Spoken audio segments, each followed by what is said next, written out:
Hello friends, आप सभी का स्वागत है। आज हम बात करने वाले हैं do the work by Steven Pressfield book के बारे में। सुबह के 8 बजे थे। मोहित की आंखें खुल चुकी थीं, लेकिन वह अभी भी बिस्तर में पड़ा था। छत को घूरते हुए कमरे में हल्की सी रोशनी थी, पर उसके अंदर कुछ भारी सा महसूस हो रहा था। वह पिछले 3 महीने से सोच रहा था कि उसे अपनी किताब शुरू करनी है, एक ऐसी किताब जो उसके दिल के बहुत करीब थी। लेकिन हर बार जब वह शुरू करने की सोचता तो दिमाग में कोई ना कोई बहाना आ जाता। आज तो मौसम बड़ा अच्छा है, थोड़ा घूम आता हूं, फिर लिखूंगा, थोड़ा इंस्टाग्राम चेक कर लूं, फिर ध्यान से बैठूंगा। अभी पूरा प्लान नहीं है, पहले थोड़ा और सोचना पड़ेगा। मोहित को लगता था कि उसके पास टाइम की कमी है, या इंस्पिरेशन की, या फिर कुछ और चाहिए, जैसे परफेक्ट राइटिंग डेस्क या राइट मूड।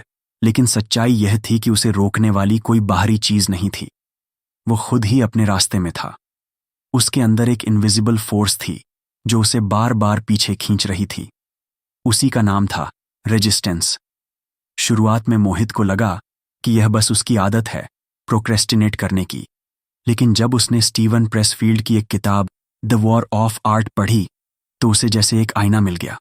उस किताब में लिखा था कि रेजिस्टेंस कोई बहाना नहीं, बल्कि एक असली ताकत है जो हर इंसान के अंदर होती है।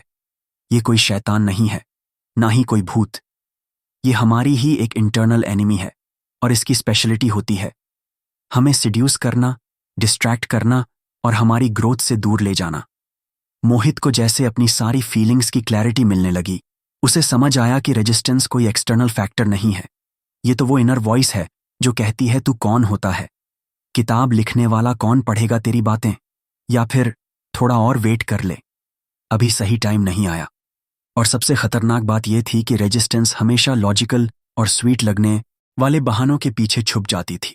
मोहित को अब अपने सारे पैटर्न्स दिखने लगे थे, जैसे जब भी वह कुछ मीनिंगफुल करना चाहता, जैसे राइटिंग, मेडिटेशन, हेल्थ पर ध्यान देना, या इवन किसी रिलेशनशिप में कमिटमेंट देना, वो रेजिस्टेंस सबसे ज्यादा एक्टिव हो जाती।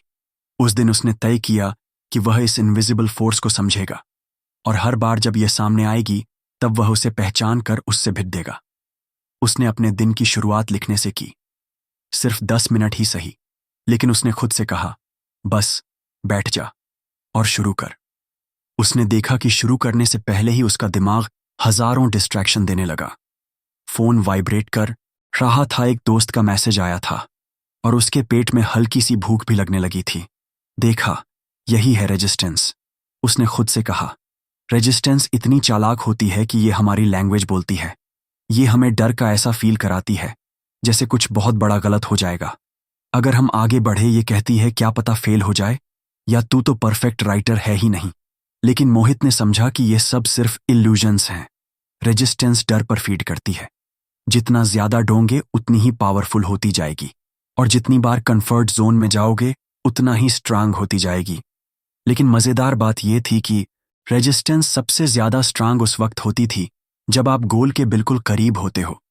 मोहित को याद आया कि जब उसने पहली बार एक शॉर्ट स्टोरी लिखकर एक कंपटीशन में भेजा था, तो सबमिट करने के एक दिन पहले तक वह सोच रहा था कि शायद वह विड्रॉ कर ले। उसे डर लग रहा था कि लोग क्या कहेंगे, कहीं रिजेक्ट हो गई तो। लेकिन फिर उसने अपने डर को फेस किया और भेज ही दिया, और सरप्राइजिंगली उसकी स्टोरी शॉर्टलिस्ट भी हो गई थी। उसे वह फीलिंग आज भी याद थी, अंदर से एक सेटिस्फेक्शन का एहसास, एक हल्की सी जीत। खुद पर उसे अब समझ आ गया था कि रेजिस्टेंस का काम है उसे उस सेटिस्फेक्शन तक पहुंचने से रोकना। रेजिस्टेंस हर उस चीज के सामने आएगी जो तुम्हें ग्रो कर सकती है, चाहे वह राइटिंग हो, वेट लूज करना हो, कोई नया बिजनेस शुरू करना हो, या अपने किसी पैशन को फॉलो करना हो। जितना काम मीनिंगफुल होगा उतना ही रेजिस्टेंस ज्यादा होगी। यह एक तरह से इंडिकेटर भी है कि वह काम तुम्हारे लिए इंपॉर्टेंट है। मोहित ने धीरे धीरे एक सिस्टम बनाना शुरू किया। अब वह हर सुबह सिर्फ 15 मिनट के लिए लिखता, बिना किसी एक्सपेक्टेशन के। रेजिस्टेंस फिर भी आती थी, लेकिन अब वह उसे पहचान लेता था। जैसे ही दिमाग में कोई बहाना आता, वह खुद से पूछता, ये मैं कह रहा हूं या रेजिस्टेंस। और सबसे बड़ी ट्रिक यह थी कि रेजिस्टेंस कभी खत्म नहीं होती, हर नए लेवल पर यह नए रूप में आती है। जैसे ही मोहित ने सोचा कि अब तो उसने रेजिस्टेंस को हरा दिया, तभी उसने नोटिस किया कि अब वह एडिटिंग टाल रहा है। फर्स्ट ड्राफ्ट तो हो गया, अब थोड़ा ब्रेक चाहिए। लेकिन असल में रेजिस्टेंस ने बस अपना डिस्गाइज बदला था। एक दिन मोहित अपने दोस्त निखिल से मिला, जो फिटनेस जर्नी पर था। उसने बताया कि हर सुबह जिम जाने से पहले उसका मन करता है कि वापस सो जाए, लेकिन वह खुद को पुश करता है। मोहित ने मुस्कुराते हुए कहा, रेजिस्टेंस को हर दिन हराना पड़ता है, तू भी लड़ रहा है, मे बी अब। मोहित को रेजिस्टेंस से डर नहीं लगता था। उसे अब समझ आ गया था कि अगर वह किसी चीज से डर रहा है तो शायद वही चीज उसे करनी चाहिए, और यह थॉट उसके लिए बहुत पावरफुल हो गया था। वह दिन दूर नहीं जब उसने अपनी पहली किताब कंप्लीट की, और जब भी लोग उससे पूछते कि उसने यह कैसे किया, तो वह बस मुस्कुराकर कहता, मैंने रेजिस्टेंस को पहचानना सीख लिया था। कहानी यहीं खत्म नहीं होती, क्योंकि रेजिस्टेंस कभी रिटायर नहीं होती। अगर आपको हमारी बातें अच्छी लगती हैं तो आप हमारे चैनल को सब्सक्राइब कर सकते हैं, हमारी मेंबरशिप खरीद सकते हैं। अब समरी पर वापस चलते हैं। लेकिन मोहित अब रेडी है हर रोज, हर मोड़ पर उससे भिड़ने के लिए। और यही असली जीत है, जब हम खुद को पहचानते हैं और खुद को हराकर आगे बढ़ते हैं। अगर तुम भी कभी किसी ऐसे काम को टालते हो जो तुम्हारे दिल के करीब है, तो जरा रुक कर सोचो, कहीं तुम्हारे सामने भी तो रेजिस्टेंस खड़ी नहीं, रेडी हो उसे हराने के लिए। मोहित ने अपनी पहली किताब तो पूरी कर ली थी, लेकिन असली कहानी तो अब शुरू होनी थी। उसने सोचा था कि रेजिस्टेंस से लड़ाई बस एक बार की बात है, लेकिन जैसे ही उसने अपने अगले प्रोजेक्ट की शुरुआत करने का फैसला किया, उसे फिर से वही फीलिंग्स आने लगी। हर सुबह जब वह लैपटॉप खोलता तो लगे जैसे कुछ इनविजिबल फोर्स उसे पीछे से पकड़ रही है। इस बार उसने एक नया सपना देखा था, एक यूट्यूब चैनल शुरू करने का। वो वीडियो बनाकर लोगों को अपनी राइटिंग जर्नी के बारे में बताना चाहता था। उसे लगा कि यह भी एक तरीका होगा अपनी क्रिएटिविटी को एक्सप्लोर करने का। लेकिन जैसे ही उसने कैमरा उठाया, रेजिस्टेंस वापस आ गई। तू कैमरे के सामने ऑकवर्ड लगेगा, किसी को तेरी बातें सुनने में क्या दिलचस्पी होगी, तू पहले पूरा प्लान बना ले, फिर शुरू करना। मोहित ने खुद से कहा, यह तो शुरुआत ही है, जा कर दे। उसने किताब से सीखा था, स्टार्ट बिफोर रेडी होना, क्लैरिटी का इंतजार करना, सब रेजिस्टेंस के बहाने हैं। उसने खुद से वादा किया कि जितना जल्दी हो सकेगा पहला वीडियो पब्लिश कर देगा। उसने सोचा कि अगर वह इंतजार करता रहा तो रेजिस्टेंस जीतती रहेगी, तो उसने बस रिकॉर्ड बटन दबाया। कैमरा चालू हुआ, आवाज आई, और उसने अपनी पहली लाइन बोले बिना हिचकिचाहट के कह दी। जब वह वीडियो एडिट कर रहा था तो दिमाग में हजारों सवाल आने लगे।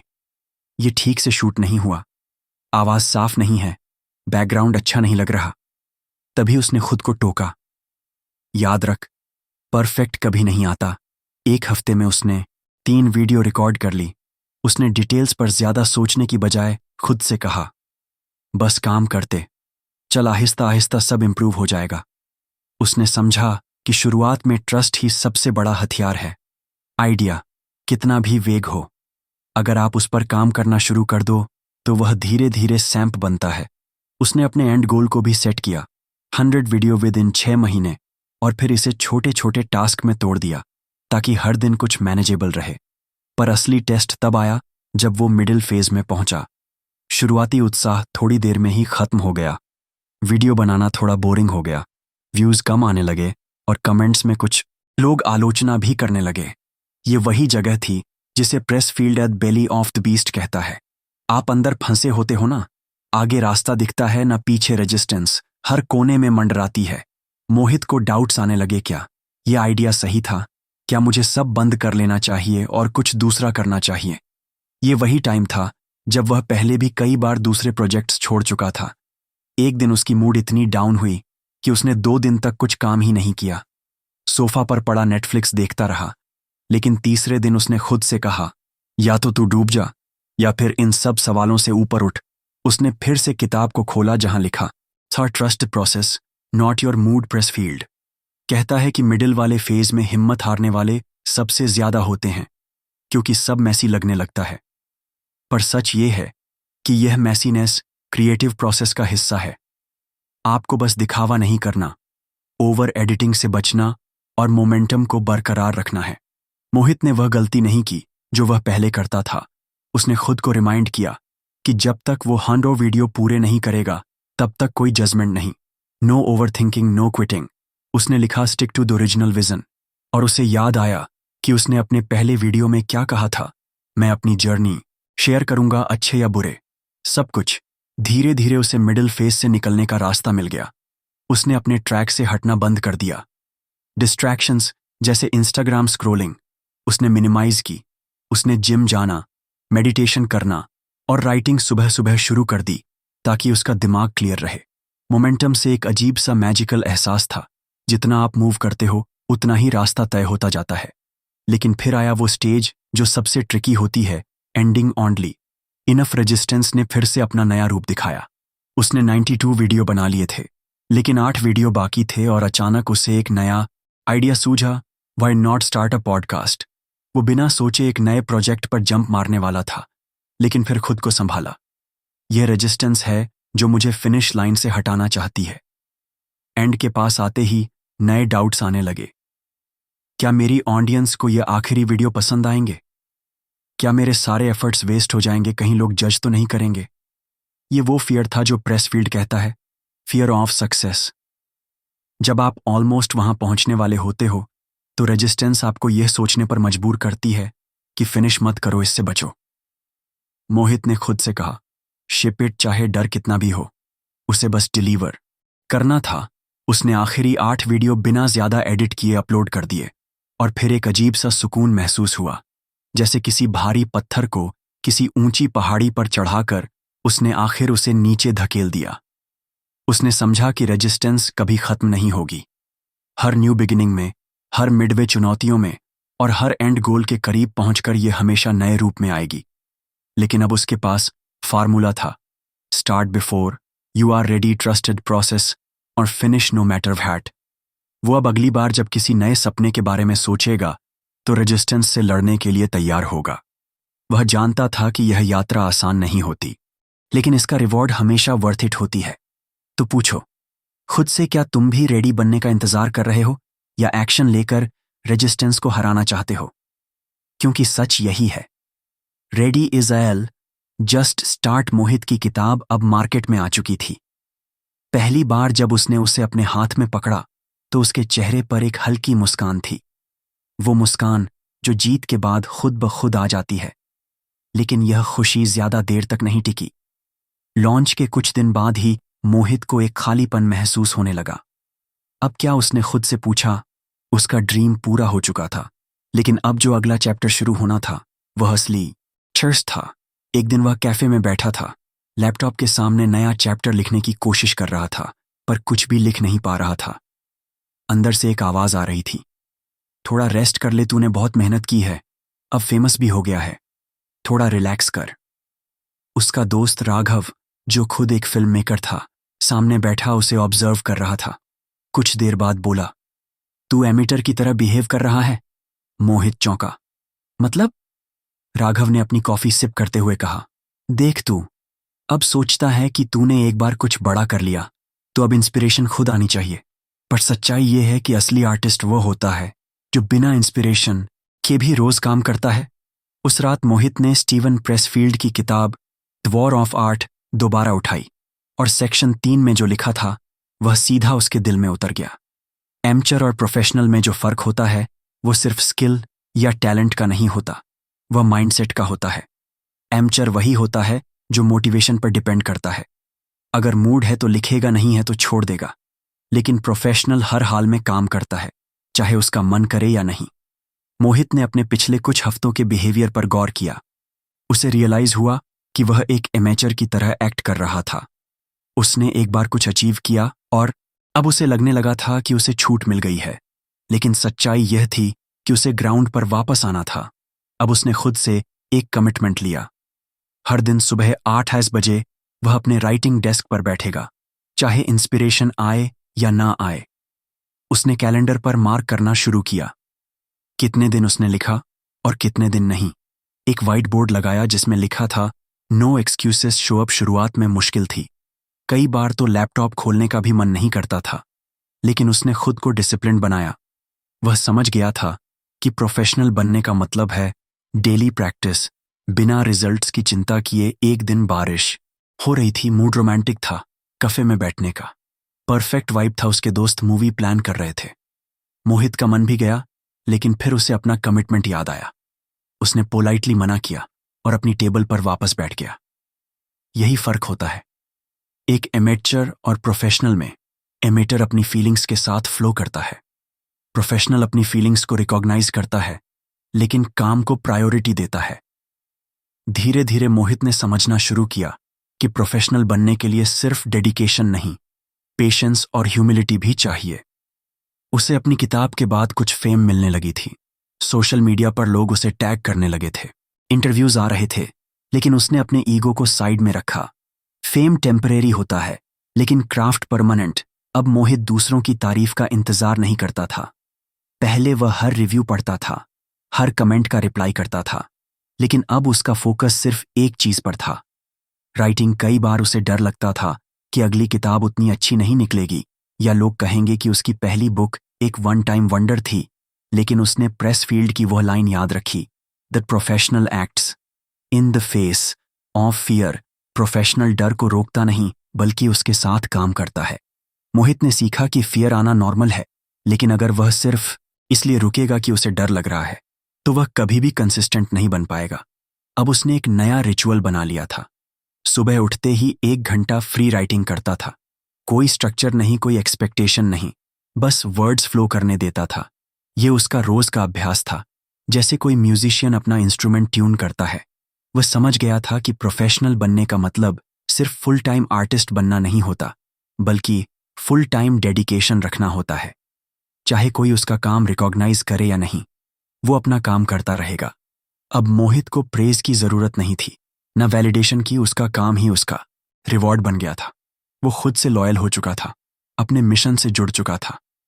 एक दिन एक यंग राइटर ने उससे पूछा, सर, आपको कैसे पता चलता है कि कब लिखना है? कैसे मोटिवेशन लाते हो? मोहित मुस्कुराया और बोला, मैं मोटिवेशन का वेट नहीं करता। मैं बस काम पर बैठ जाता हूं। कभी अच्छा लिखता हूं, कभी बुरा, पर मैं रोज लिखता हूं। यही फर्क है एक इमेचर और प्रोफेशनल में। उस दिन मोहित को यह भी एहसास हुआ कि अब वो उस डर से भी ऊपर उठ चुका है जो उसे पहले रोकता था। अब उसे लोगों की जजमेंट का डर नहीं था, न फेलियर का, क्योंकि उसे पता था प्रोफेशनल हर दिन आता है, काम करता है और अपना बेस्ट देता है। भले ही उस दिन बेस्ट कितना भी कम क्यों ना हो। उसने अपने रूम की दीवार पर एक नोट चिपका दिया था जो अब उसका मांट्रा बन चुका था। Being a professional is not about money, it's about how seriously you take your gift. और अब मोहित किसी अवार्ड या अप्लॉज के लिए नहीं लिख रहा था। वह लिख रहा था क्योंकि उसे अपना काम पसंद था। वह उस काम से लॉयल था। उसने अपने अंदर के एमिटर को पहचान लिया था और उसे पीछे छोड़ दिया था। अब चाहे कोई पढ़े या ना पढ़े, उसकी अगली किताब पब्लिश हो या ना हो, उसे फर्क नहीं पड़ता था, क्योंकि अब वह एक प्रोफेशनल था। हर दिन तैयार, हर दिन कमिटेड। मोहित की जिंदगी में अब एक नया मोड़ आ चुका था। पहली किताब की सफलता के बाद उसने अपने अंदर के खालीपन को पहचान लिया था और उसे यह भी समझ में आ गया था कि असली सेटिस्फेक्शन किसी एक अचीवमेंट से नहीं आती, बल्कि डेली काम करने से आती है। लेकिन कहानी यहीं खत्म नहीं होती। एक दिन वह अपने होम टाउन गया था। वहां एक छोटा सा लिटरेचर फेस्टिवल चल रहा था और उसे चीफ गेस्ट बना दिया गया था।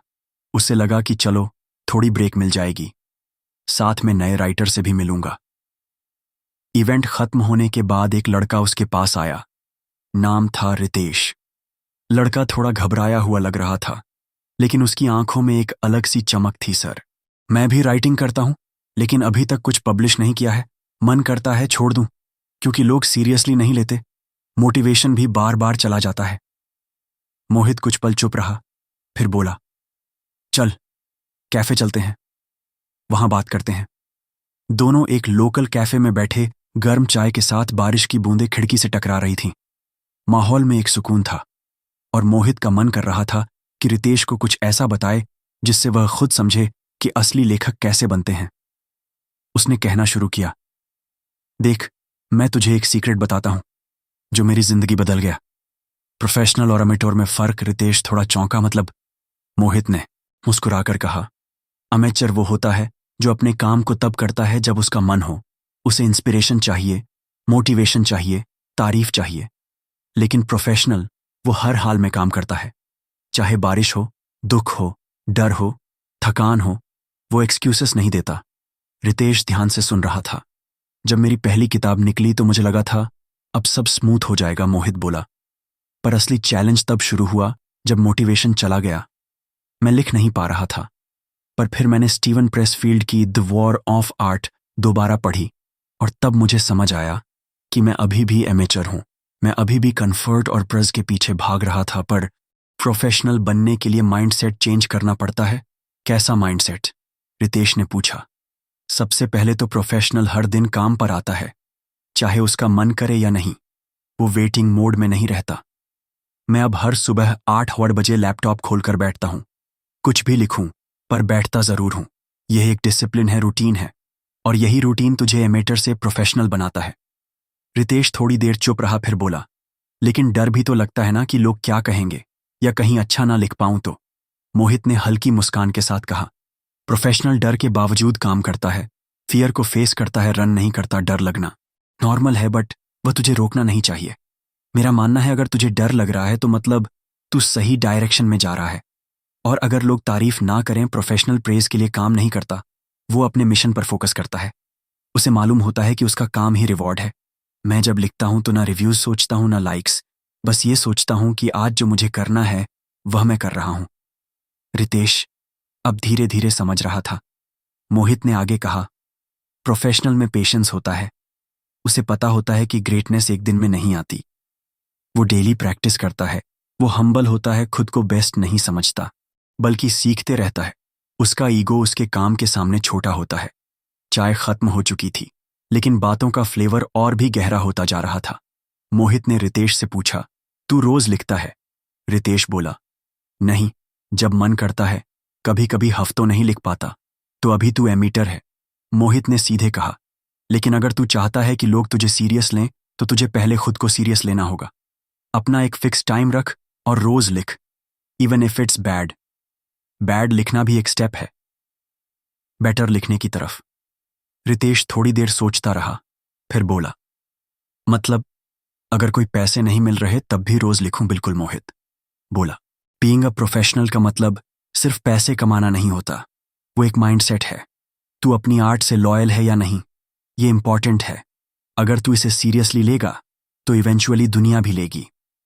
फिर मोहित ने अपने बैग से एक छोटी डायरी निकाली और उसमें एक कोट लिखा, the professional loves her work, she is loyal to it, she commits full time. ये मेरे लिए मंत्र है। मोहित ने कहा, और अब यह तेरा भी होना चाहिए। रितेश डायरी को पढ़ते हुए कुछ सोचने लगा, फिर बोला, आपने आज मेरी आंखें खोल दी। मैं अब एक्सक्यूसेस नहीं दूंगा।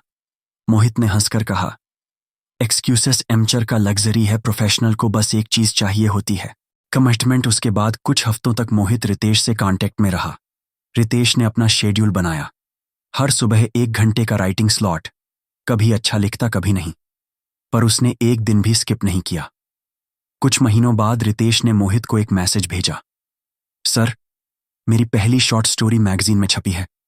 मैंने लिखा क्योंकि आपने वो कैफे वाली बात कही थी। अब समझ में आया कि प्रोफेशनल बनना कैसा फील करता है। मोहित ने फोन नीचे रखा और खिड़की से बाहर देखा।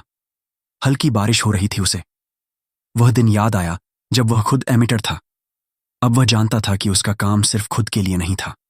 वह अब दूसरों को भी वह रास्ता दिखा रहा था जो कभी उसने सीखा था। मोहित को अब फेम की जरूरत नहीं थी। उसे बस यह पता था कि हर सुबह उसे अपनी डेस्क पर बैठना है, रेडी, कमिटेड, लॉयल। क्योंकि अब वो सिर्फ एक लेखक नहीं था, वह एक पेशेवर था। एक शाम की बात है, वो दिल्ली में एक लेखकों के शिविर में गया हुआ था। वहां बहुत सारे कलाकार थे, लेखक, पेंटर्स, म्यूजिशियंस। माहौल में एक अलग सी एनर्जी थी, जैसे हर इंसान अपने अंदर की कोई खोज लेकर वहां आया हो। मोहित ने सोचा, यहां रहकर शायद वह भी अपने सवालों के जवाब ढूंढ पाए। तीसरे दिन एक सेशन हुआ जिसमें एक बुजुर्ग लेखक पंडित कृष्णकांत जी बोल रहे थे। उनकी बातों में आध्यात्मता, गहराई थी और एक अजीब सी खामोशी जो शब्दों के पीछे भी सुनाई देती थी। उन्होंने कहा, आर्टिस्ट का काम सिर्फ मेहनत करना है। इंस्पिरेशन, आइडिया और मैजिक खुद आ जाएगा। म्यूज तभी आती है जब तुम खुद को तैयार रखते हो। मोहित चौंका। म्यूज? उसने सोचा, यह क्या होता है? सेशन के बाद मोहित पंडित जी के पास गया और पूछा, सर, आप म्यूज की बात कर रहे थे, क्या आप थोड़ा और एक्सप्लेन कर सकते हैं? पंडित जी मुस्कुराए। बेटा, म्यूज एक पुरानी मिथोलॉजी का कॉन्सेप्ट है, एक डिवाइन पावर जो इंस्पिरेशन देती है, लेकिन वो बस बैठे बैठे नहीं आती। जब तू रोज बिना रिजल्ट की चिंता की काम करता है, तभी वह आती है। वो तेरी कंसिस्टेंसी देखकर तुझ पर भरोसा करती है। मोहित को यह बात बहुत अंदर तक लगी। उसने पूछा, पर अगर मुझे आइडिया ही ना आए तो क्या शुरू करूं? बस शुरू कर दे, पंडित जी बोले, क्योंकि हमारा काम पूरा रास्ता देखना नहीं है, हमारा काम है पहला कदम उठाना। उस रात मोहित ने अपने कमरे में लैपटॉप खोला और बिना कोई आउटलाइन, बिना कोई प्लान बनाए लिखना शुरू कर दिया। शुरुआत में दिमाग खाली था, लेकिन धीरे धीरे कुछ शब्द आए, फिर एक कैरेक्टर उभरा, फिर एक सीन बना, और देखते ही देखते 2 घंटे बीत गए। उसने कुछ ऐसा लिखा था जो प्लान में नहीं था, पर दिल से निकला था उसे। अब समझ में आने लगा था कि इंस्पिरेशन कहीं बाहर नहीं, उसके अंदर ही थी। लेकिन वह तभी बाहर आती जब मोहित खुद को सरेंडर करता, लॉजिक को छोड़कर बस फेथ के साथ आगे बढ़ता। मोहित ने खुद से एक नया नियम बना लिया। अब वह हर सुबह लिखेगा, चाहे कुछ आए या ना आए। कई दिन ऐसे होते जब वह सिर्फ एक पैराग्राफ लिख पाता, और कई दिन ऐसे जब 5 पेज अपने आप फ्लो हो जाते। उसे अब समझ में आ चुका था कि इंस्पिरेशन को फोर्स नहीं किया जा सकता, उसे इनवाइट किया जाता है। एक दिन रितेश ने उसे कॉल किया। सर, एक अजीब बात बताऊं, मैंने सोचा था कि जब भी आइडिया आएगा तभी लिखूंगा, लेकिन पिछले 1 हफ्ते से रोज सुबह बैठ रहा हूं और हर दिन कुछ नया बन जाता है। कभी कभी ऐसा लगता है जैसे कोई और मेरी फिंगर्स चला रहा हो। मोहित ने हंसते हुए कहा, तू म्यूज से मिल चुका है, और यह तभी होती है जब तू रेडी रहता है। रितेश चुप हुआ, फिर बोला, मतलब ये स्पिरिचुअल चीज है? हाँ, पर साथ में साइकोलॉजिकल भी। मोहित ने कहा, जब तू रोज काम करता है तो तेरा माइंड क्लटर फ्री होता है, वो क्लियर होता है, और क्लैरिटी से ही इंस्पिरेशन निकलती है। जितना ज्यादा तू सोचता है कि परफेक्ट आइडिया आए तब लिखूंगा, उतना ही दूर होता है। रितेश ने पूछा, तुम्हें बस लिखता रहूं? एग्जैक्टली, मोहित बोला, आंसर्स आते हैं, चलते चलते रुकने से नहीं। मोहित ने खुद पर यह फिलॉसफी अपनानी शुरू कर दी। अब वो किसी भी प्रोजेक्ट को पूरा प्लान करके शुरू नहीं करता, वो बस शुरू करता, क्योंकि उसे अब यकीन हो गया था कि क्लैरिटी एक्शन से आती है, ना कि सोचते रहने से। एक दिन वो किसी पहाड़ी गांव में राइटिंग ट्रिप पर गया। वहां नेटवर्क नहीं था, डिस्ट्रैक्शन नहीं था, बस शांति थी, और एक छोटी सी लकड़ी की मेज जिसके पास वह बैठता था। पहले दिन उसने सोचा, आज तो शायद कुछ नहीं होगा, लेकिन जैसे ही उसने पेन उठाया, एक ऐसी कहानी शुरू हुई जो उसके लिए भी सरप्राइज थी। वो नहीं जानता था कि एंड क्या होगा, पर उसने बस लिखना जारी रखा। 6 दिन बाद जब वह वापस लौटा, उसके पास एक पूरी शॉर्ट स्टोरी थी, एक ऐसी कहानी जिसे लिखने से पहले उसने कभी सोचा तक नहीं था। उसने अब एक गहरी बात समझ ली थी, क्रिएटिव प्रोसेस सीक्रेट होता है। ये सिर्फ टेक्निक या स्किल नहीं है, इसमें ट्रस्ट चाहिए, पेशेंस चाहिए, और एक ओपन हार्ट चाहिए। अब जब भी कोई बिगिनर लेखक मोहित से गाइडेंस मांगता, वो हमेशा एक ही बात कहता, बस रोज बैठो, न्यूज़ तभी आएगी जब तुम अवेलेबल रहोगे। एक लड़की स्नेहा, जिसने हाल ही में जॉब छोड़ी थी अपने पैशन को फॉलो करने के लिए, उसने मोहित से पूछा, अगर मुझे नहीं पता कि मैं क्या बनाना चाहती हूं तो क्या करूं? मोहित ने कहा, शुरुआत छोटी से करें, right a word, draw a line, record a thought. तुम्हारा जॉब पूरी पिक्चर देखना नहीं है, तुम्हारा काम है उस एक चीज को करना जो आज कर सकते हो, बाकी खुद सामने आता जाएगा। अब मोहित का डेफिनेशन ऑफ सक्सेस बदल चुका था उसके लिए। अब सक्सेस का मतलब बुक्स बेचने से ज्यादा था।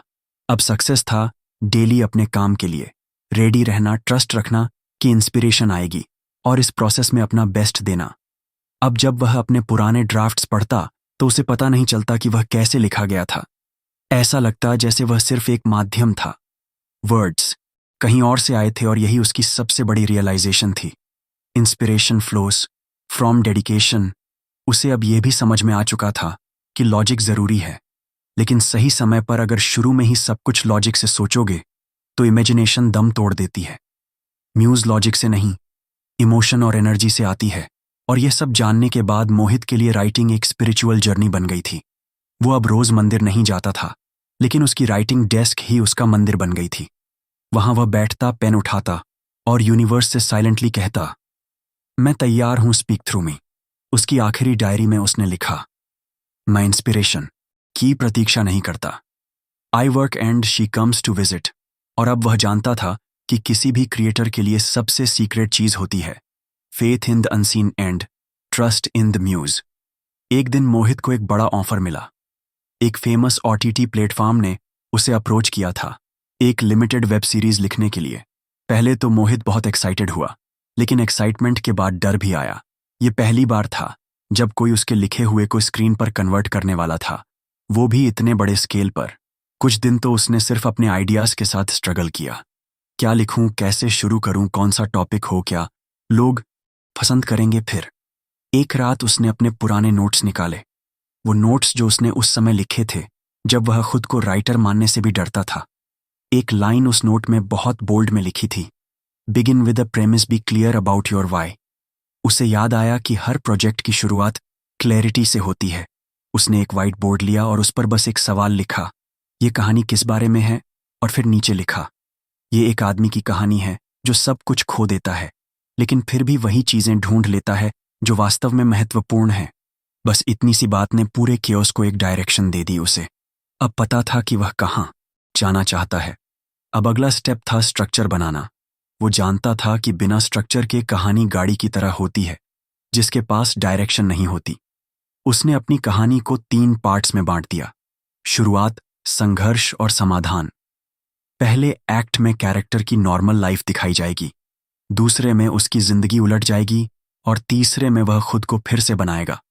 उसे अब लगने लगा था कि उसके पास एक मैप है, अब बस रास्ता तय करना है।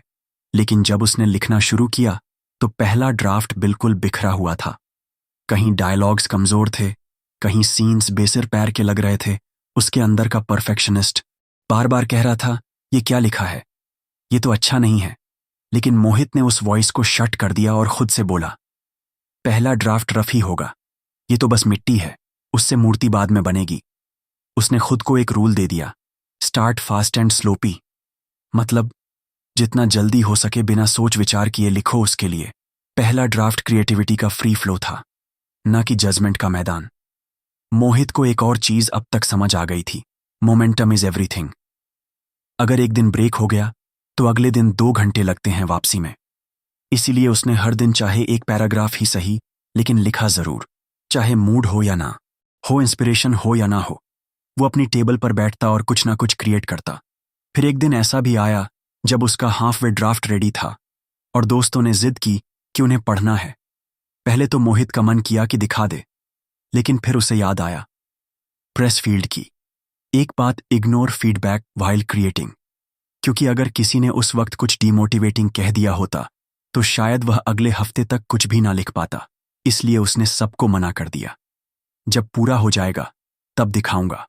उसके इस जवाब पर कुछ लोगों ने नाक भौं भी सिकोड़ ली, पर मोहित अब जानता था कि खुद का विज क्लियर रखना फीडबैक से ज्यादा जरूरी है। उसे अब अपना फिनिश लाइन दिखने लगा था। कुछ सीनन्स बेमतलब लग रहे थे, कुछ डायलॉग्स ओवर द टॉप थे, लेकिन उसने एडिटिंग नहीं की।